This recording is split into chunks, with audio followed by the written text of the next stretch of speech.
Bullish ছিল এবং big একটা কারেকশান করবে, তারপরে এই লং টার্মের জন্য ওপরে যাবে। অনেক দিন ধরে বুলিশ ছিল মার্কেটটা, তো ওই কারণেই আমি আমার পজিশনটা দেখালাম। এখন আমি এটাকে আমার ট্রেডটাকে হোল্ড করবো আরও বেশি অবধি। তো আমি যারা মার্কেটের সাথে আছো জড়িয়ে, মানে ট্রেড করছো এবং মার্কেটকে দেখছো,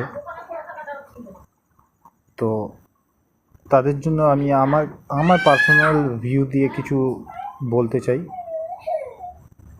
তোমাদের ট্রেডিং হয়ে চার্টে নিয়ে যাচ্ছি, যেখানে আমি অ্যানালাইসিস করি এবং করে ট্রেড নিই।